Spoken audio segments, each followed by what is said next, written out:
Breaking news కవిత వ్యవహారం BRS లోనే కాదు ఇటు బీజేపీలోనూ కలవరం రేపుతోంది. ఆమె వరుసగా కమలం పార్టీని టార్గెట్ చేస్తూ వస్తున్నారు. నిన్న మళ్ళీ బీజేపీపై విమర్శలు గుప్పించారు. ఆ పార్టీతో పెట్టుకుని ఏ పార్టీ బాగుపడలేదన్నారు ఆమె. గులాబీ పార్టీ బీజేపీ వైపు చూడొద్దని సూచించారు. తాను జైల్లో ఉన్నప్పుడే విలీనం ప్రతిపాదన వచ్చిందని అన్నారు. తాను ఎట్టి పరిస్థితుల్లో అంగీకరించబోమన్నారు.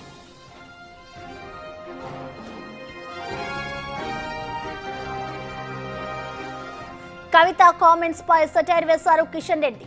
డాడీ డాటర్ల వ్యవహారం అని దానితో సంబంధం బీజేపీకి లేదన్నారు. ఇటు బీజేపీ నేతలు కవిత లేఖపై మాట్లాడొద్దు అంటూ కూడా సూచించారు.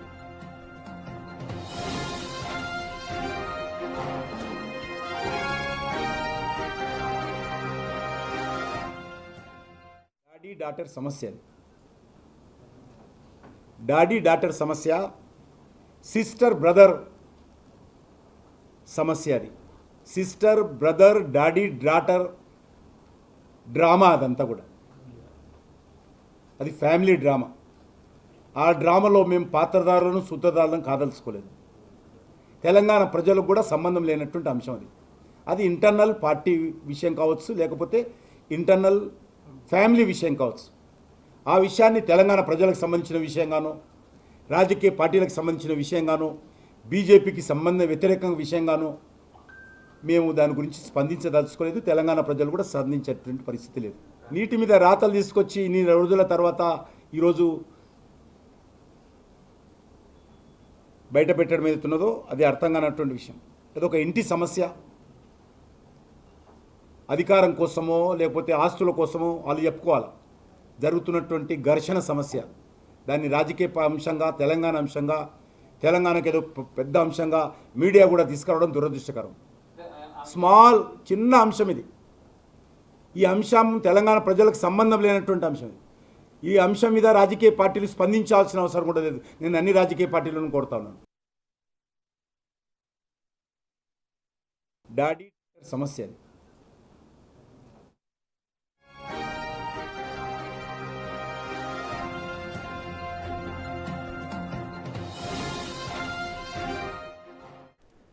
కవిత వ్యవహారం ఇప్పుడు బీఆర్ఎస్ లోనే కాదు ఇటు బీజేపీలోనూ కలవరం రేపుతుందని చెప్పుకోవాలి. ఆమె వరుసగా ఇటు కమలం పార్టీని టార్గెట్ చేస్తూ కొన్ని వ్యాఖ్యలు చేశారు. దీనికి సంబంధించి బీజేపీ కేంద్ర మంత్రి కిషన్ రెడ్డి కూడా స్పందించారు.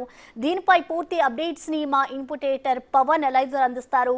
పవన్ చెప్పండి, ఇటు బీజేపీకి సంబంధించి అయితే ఇటు కవిత కొన్ని వ్యాఖ్యలు చేస్తుంది. అసలు కవిత టార్గెట్ ఏమై ఉండొచ్చు అనుకోవచ్చు? దీనికి సంబంధించిన డీటెయిల్స్ ఎలా ఉన్నాయి? కవిత రాసిన లేఖ అటు రాజకీయాల్లో దుమారం లేపింది. ఆ తర్వాత 4 రోజుల మౌనం తర్వాత చిట్చాట్ పేరుతో కవిత చేసిన కొన్ని వ్యాఖ్యలు మరింతగా అగ్నికి ఆజ్యం పోసేవిగా ఉన్నాయి. తనను వాస్తవానికి మొదటి నుంచి కూడా కవిత చెప్తూ వస్తుంది, లిక్కర్ స్కామ్లో తను జైలు పాలు కావడానికి కారణం బీజేపీనే అనేది కవిత మొదటి నుంచి చేస్తున్న వాదన. తాను ఎటువంటి తప్పు చేయకపోయినా కక్షపూరిత రాజకీయాల్లో భాగంగా తనపైన కేసు పెట్టారు, బీజేపీ నేతలే దీన్ని వెనుక ఉన్నారు అంటూ పదే పదే ఆరోపిస్తూ ఉంది. తాజాగా దాన్ని మరింతగా పెంచేలా ఆమె మాటలు కొన్ని విమర్శలు చేశారు. తాను జైల్లో ఉండగానే బీఆర్ఎస్ను బీజేపీలో విలీనం చేయాలంటూ ప్రతిపాదన తీసుకొచ్చారు. అది నా ముందుకు వచ్చినప్పుడు అవసరమైతే మరో సంవత్సర కాలమైనా సరే జైల్లో ఉంటా తప్పితే ఎట్టి పరిస్థితులు కూడా విలీనానికి అంగీకరించవద్దు అంటూ తన తండ్రిని కోరినట్లుగా చెప్పింది. దీనిపైన అటు బీజేపీ నేతలు కూడా తీవ్ర స్థాయిలో విరుచుకుపడుతూ ఉన్నారు. కవిత ఎందుకు జైలుకి వెళ్ళిందో ఆమెకు తెలుసు, కానీ ఆమె కావాలనే ఇప్పుడు అటు ప్రజల దృష్టి ఆకర్షించడానికి ఈ రకమైన ఆరోపణలు చేస్తుంది.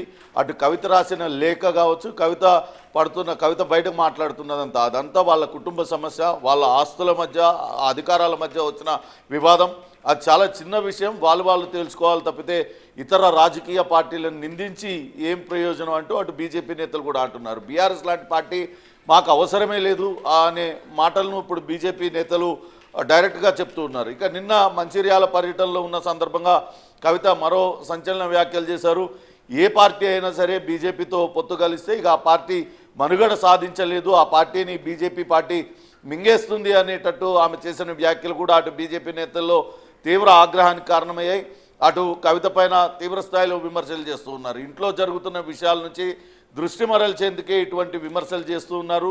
అసలు కవిత విషయం చాలా మైన్యూట్ విషయం, దాని గురించి పెద్దగా ఆలోచించాల్సిన పని లేదు. కానీ ఆమె అనవసరంగా ఆమె గురించి చర్చ జరగాలన్న ఉద్దేశంతోనే ఇటువంటి అనవసరమైన విమర్శలన్నీ కూడా చేస్తున్నారు, ఇటువంటి అనవసరమైన ఆరోపణలు చేస్తున్నారనేది బీజేపీ నేతల వాదన. ఏదేమైనప్పటికీ అటు ఆ కవిత చేసిన విమర్శలు కావచ్చు, కవిత చేసిన ఆరోపణలు అయితే రాజకీయంగా తీవ్ర ప్రకంపనలు సృష్టించింది. ఎవరు అటు విలీన ప్రతిపాదనను తీసుకొచ్చారు, దమ్ముంటే బయట పెట్టాలంటూ అటు బీజేపీ ఇటు కాంగ్రెస్ నేతలు కూడా సవాల్ విసురుతున్నప్పటికీ దానిపైన అటు కవిత మాత్రం ఎక్కడా స్పందించిన పరిస్థితి ఉంది. ప్రస్తుతానికైతే కవిత చేసిన విమర్శలు అటు బీజేపీ నాయకుల్లో తీవ్ర ఆగ్రహాన్ని రగిల్చాయి. వాళ్ళందరూ కూడా ముప్పేట దాడి చేస్తూ ఉన్నారు కవిత పైన. అటు మంత్రి కిషన్ రెడ్డి కావచ్చు, ఈటెల రాజేందర్ ఇట్లాంటి వాళ్ళందరూ కూడా కవిత వ్యాఖ్యలను తీవ్రంగా ఖండిస్తూ ఇటువంటి వ్యాఖ్యలు మానుకోవాలంటూ హితో పలుకుతున్న పరిస్థితి అయితే ఉంది. ప్రసన్న. ఎస్ పవన్, అయితే ఇప్పటికే చూసుకుంటే ఇటు కవిత ఏదైతే లేఖ రాస్తుందో అటు బీఆర్ఎస్లో కూడా కలవరం రేపుతుందని చెప్పుకోవాలి. మరోవైపు ఇటు బీజేపీ నేతలు కూడా ఒక్కొక్కరు స్పందిస్తూ ఉన్నారు కవిత కామెంట్స్కి సంబంధించి. అంటే ఆవిడ నెక్స్ట్ ప్లాన్ ఏంటనుకోవచ్చు, అంటే ఏ విధంగా ఉంటుంది అనుకోవచ్చు ఆవిడ నెక్స్ట్ ప్లాన్? ఖచ్చితంగా ఇప్పటికే కవిత రాసిన లేఖ పైన ఎట్టి పరిస్థితుల్లో కూడా స్పందించొద్దు అంటూ బీఆర్ఎస్ అగ్రనేత కేసీఆర్ తన క్యాడర్కు నాయకులకు ఆదేశాలు జారీ చేశారు. నిన్న కిషన్ రెడ్డి అనివార్యంగా అటు కవిత విషయం పైన మాట్లాడాల్సి వచ్చింది. కానీ ఆయన కూడా చెప్పారు పార్టీ క్యాడర్తో కవిత విషయం పైన స్పందించాల్సిన అవసరం లేదు, అది వాళ్ళ అంతర్గతమైన విషయం, వాళ్ళ కుటుంబ విషయం, కావాలని మన పైన విమర్శలు చేస్తుంది కాబట్టి అసలు ఎవరు కూడా దాన్ని పట్టించుకోవద్దంటూ ఆయన కూడా చెప్పారు. కానీ కవిత మాత్రం చాలా వ్యూహాత్మకంగానే వ్యవహరిస్తుంది. ఎందుకంటే గడిచిన కొద్ది కాలంగా అటు కాంగ్రెస్ పార్టీ కూడా తీవ్రస్థాయిలో విమర్శలు చేసింది. బీజేపీ బలపడ్డానికి కారణం అటు బీఆర్ఎస్ తన ఓట్ బ్యాంక్నంతా కూడా బీజేపీ వైపు మరల్చడమే, బీజేపీకి బీఆర్ఎస్ బీ టీమ్గా పనిచేస్తుంది అనే విమర్శలు కాంగ్రెస్ పార్టీ చేసింది. దానికి కవిత ఇప్పుడు చేసిన ఆరోపణలు చాలా బలం చేకూరుతుంది. ఇదంతా కూడా ఆ పార్టీకి కొంత డ్యామేజింగ్గా ఉన్న నేపథ్యంలో ఖచ్చితంగా దీనిపైన గట్టిగా స్పందించాలని బీజేపీ నాయకత్వం భావించినప్పటికీ నాయకులు మాత్రం ఎట్టి పరిస్థితుల్లో కవిత విషయం పైన స్పందించవద్దంటూ ఆదేశాలు జారీ చేశారు. కానీ కవిత మాత్రం వ్యూహాత్మకంగానే ఆ పార్టీలను ఇరుకును పట్టేలాగా వ్యవహరిస్తున్నారు, ఆ పార్టీలను ఇరుకును పెట్టేలాగా మాట్లాడుతున్నారు. బీజేపీ ఖచ్చితంగా బయటకు వచ్చి చెప్పుకోవాల్సిన పరిస్థితి ఉంది. అలానే బీఆర్ఎస్ నాయకత్వం కూడా నిజంగానే అలాంటి విలీన ప్రతిపాదన వచ్చిందా, వస్తే ఎవరు తీసుకొచ్చారు, ఇవన్నీ కూడా బయట చెప్పాల్సి ఉంటుంది. కానీ ఎక్కడికక్కడ మౌనం పాటిస్తూ ఉన్నారు, ఎవరికి వారు దాటవేత ధోరణిని ప్రదర్శిస్తూ ఉన్నారు. కానీ కవిత మాత్రం ఖచ్చితంగా రాబోయే రోజుల్లో తన జాగృతి సంస్థను మరింత బలోపేతం చేస్తా, ఇప్పటికే 10 విభాగాలతో జాగృతి విస్తృతంగా ప్రజల్లోకి వెళ్తుంది. దాన్ని 30కి పెంచి 30 విభాగాల్లో జాగృతి కన్వీనర్లను నియమిస్తూ ఆయా జిల్లాలలో జాగృతి బలోపేతానికి పనిచేస్తామంటూ కవిత చెప్తుంది. మొత్తం మీద కవిత అడుగులు మాత్రం చాలా వ్యూహాత్మకంగానే వేస్తుంది. ఆమె వేసే ప్రతి అడుగు, ఆమె చేసే ప్రతి వ్యాఖ్య అటు బీఆర్ఎస్ బీజేపీలను ఇరుకుని పెట్టేలాగే ఉన్నాయి. దానిపైన మరి ఆ బీఆర్ఎస్ నేతలు ఏ రకంగా సమాధానం చెప్తారు, బీజేపీ నేతలు ఏ రకంగా కౌంటర్ ఇస్తారనేది కూడా వేచి చూడాలి. Prasanna. Right Pavan, thank you.